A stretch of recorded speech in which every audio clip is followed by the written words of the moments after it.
Okay guys, we are going to work on the playset now. So for this one, we're going to work on with some masking, layer adjustments, and our transform for this. Again, if you look at here, this is kind of what you should have for that final image. It's not exact, but it's close. So if you click right here at the bottom, you should download the playset, and then it should open up in Photoshop just like this.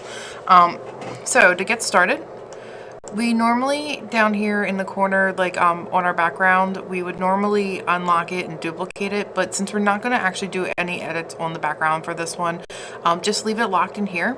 The one thing we do want to relabel though on our layers is our two guys. Obviously we're using the same characters, so we want to make sure we're working on the correct one. So if I close my eye, I have Guy over here, so I'm just going to name this Guy stage left, and then over here I'm going to name him Guy stage right. Stage right, okay, and that way I just know this guy's on the left, this guy is on the right. You can name them whatever you want, as long as you're able to differentiate between the two of them. So what we're going to do is this guy is actually going to be behind this couch here, and then this guy needs a reflection. He kind of feels like he's floating at the moment, so we're going to adjust a few things with him. So I'm going to start with the guy over here and to the right.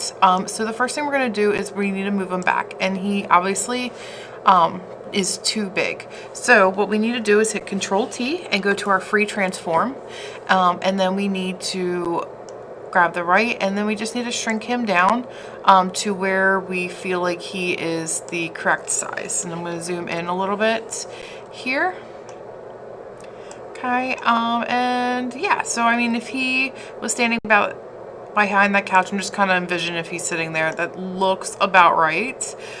So I'm just going to kind of have him standing right here, and then I'm going to hit my check mark, and we are good to go. Maybe have him maybe a little, just try and imagine where the floor would be, so where he's standing.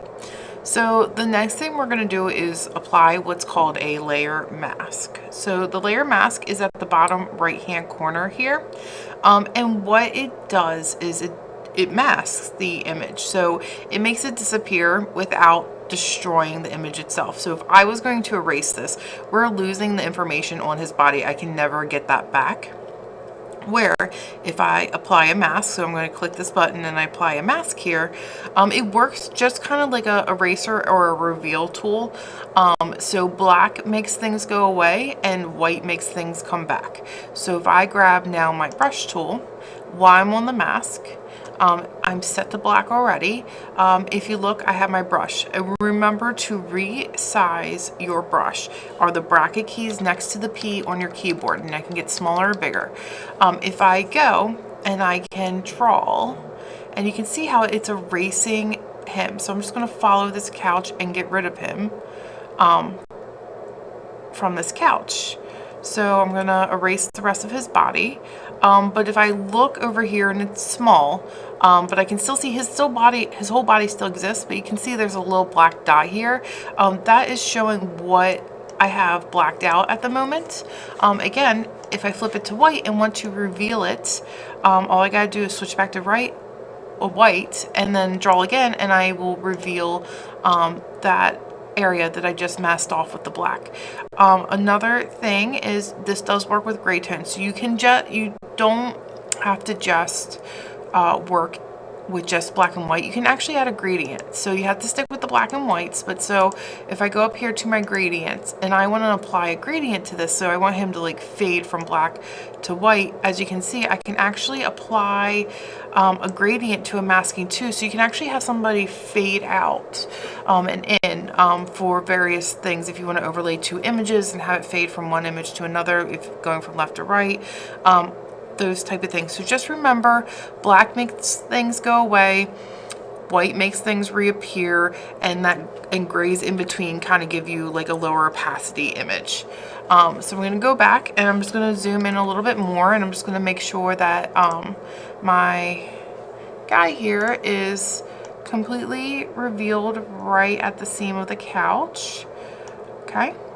And then he's pretty good. So the only thing that you notice is the coloring for him is kind of off. So I'm going to adjust that. So to work non-destructively with adjustment layers, you want to go down here to our layers, and you want to add the adjustment as an actual layer and not apply it directly to your image. This way we can always undo something. This is why we work non-destructively. You will always want to be able to undo what you did just in case something's not working.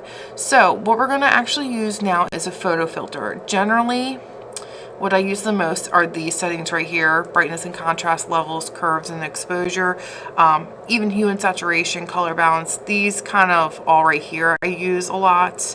Black and white's obviously if you want to turn it to a black and white. We're going to use a photo filter. So these are kind of like the filters you have on Instagram, Snapchat, like all the different media platforms. Your cell phone camera has them now. And what I'm going to do is I'm just going to play around with the cool filters and see kind of which one I want to use, which maybe this one looks pretty good. So the only thing that you notice is it's affecting the entire image and not just my guy, and I needed to just affect him alone and not this entire image. There's two ways to do this. So if you look right here, there is a square, and this is the adjustment layer affects all layers below. So it's a clipping. It clips it to the layer below it. So you can see the lines through. If I click this, you can see now how it applies it only to my guy and not to the area around him. So you can either do that, or if you hold down the Alt key and put your cursor in between the two layers, that is another way you can clip them to one another. Okay, so it's telling this to only affect this layer. So now I can kind of go through and kind of decide which cooling one I want. I think I like the 80, and you can turn this up and down. But I think I like the 80 at 25 is good, and preserve luminosities, like preserving like the highlights and shadows in it. Okay, so that looks pretty good. So now we're going to move on to our next guy here. So kind of the same thing. So we don't need him to go away and he's in front of everything, but we need to add a shadow to feel like he's grounded to the stage. And his lighting is also not correct. So for this one, photo filter is really good for like photo restoration and for tonal adjustments. So what I'm going to do is kind of again clip it, and then I'm going to kind of play around with like maybe he's under a light and it's almost like a pink light. So yeah, so that magenta actually works better because if you look here in these, it's kind of got like a weird pinky color to it. So that's why I'm looking for like and deep red actually isn't bad either. So kind of decide which one you think looks best and he doesn't look out of place. You know, deep red, and then there's that red. So I'm just kind of playing around here, figuring out which one I want to use. And I can obviously make it more intense, make it less intense, turn it up a little bit. And I'm also watching like the whites of his feet because obviously that's going to give a hue too. So I just kind of like, this is probably white, this is white. You can see how they don't look true white there right now, so kind of just matching. So all right, so I'm happy with that. So the next thing I'm going to do is I am going to duplicate my layer, so I can just click this and drag it down to the plus, and now I have a copy. And I'm just going to rename this guy stage left shadow. So now I'm going to click my move tool, and you see I have a duplicate of my guy. Oh, and I got to clip this. Okay, so I have a duplicate of my guy, and actually this needs, don't mind me, just going to undo real quick. So that's clipping here. What I can do is hit Control J. That will also do this for me. Sorry, my clipping, just make sure my clipping undid itself, so that's why I'm just going back real quick to just make sure that clip's still on, and then I'm just going to rename this one shadow. Okay, so I'm going to grab this real quick. I'm gonna grab my guy from behind. All right, so he is now the shadow. So what I'm gonna do now, you can see the difference of them from putting that filter on versus not having the filter on. So now what I'm gonna do is I'm gonna use my transform, so Control T, okay? And now what I need to do is I need to flip him on a horizontal axis. So what I'm gonna do is right click and I'm gonna flip, not horizontally, I need to flip him vertically, so up and down. So hit flip vertical. Sorry, I am getting tongue-tied today. And I'm gonna drag him down here, okay? So now, this is gonna be my shadow, but if you look, the foot needs the match, like the heel needs a match here, the front of the foot needs a match, and then this foot obviously needs to come off of this foot, right? So what we need to do is right click, and then the best one for this one is probably gonna be, and we might need to play with it, skew, distort, or warp would be the ones. And I'm gonna click skew first and see kinda, no, it's not doing what I want. So sometimes you have to play. I'm gonna hit distort and see, again, kind of playing around with this and just getting the feet to align. And again, it's not really doing what I want, so I'm gonna do undo.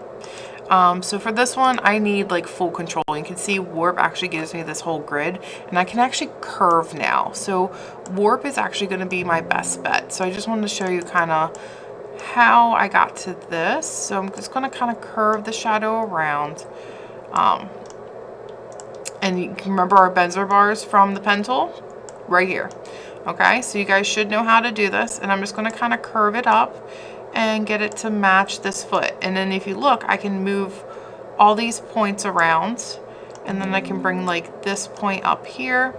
So each intersection has like points that I can kind of move around and I can kind of play with until I'm getting that shadow to sit where I need it to go. You can kind of elongate here and just kind of bring it out some, but you gotta kind of play around with it to see how you want it to match, which actually, because it's not doing what I want it to do, what I'm going to do before I do this is I'm actually going to rotate it. So I'm actually going to rotate the shadow a little bit, just so I can get at least one foot pretty well on there. And then I'm going to swing the rest up and straighten it with the warp. So sometimes, you know, these things, there isn't a direct answer on how to get these to work well for one another. And the reality is we really wouldn't be seeing the top of the shoe anyway. And we just want them to feel grounded, and that can be behind. And then just kind of bring these around. Okay. And bring this down. Okay, so that's giving me kind of what I want. Again, I can bring this up a little bit. Kind of give like his pant leg and stuff. Okay, so I feel like that's pretty good right there. What I need to do next is I'm going to need to mask it, and I need to get rid of the bottom here, because obviously our shadows do not run off the stage, and I need to make sure I'm switching back to black. And then I'm just going to slowly erase this, and just so it's left on the stage. Okay, so it's looking better. The last thing I need to do is make it look like a shadow. Two ways we can do this. If you go over to our layer adjustments, if I click back on here, I can turn the opacity down. And there you go. Now I start to have like a reflection of his feet. Second thing I could do is I can turn the opacity up, and then I could do these layer interactions. So these are different ways our layers interact with the layers behind it. So I tend to use like overlay, soft light, and hard light a lot.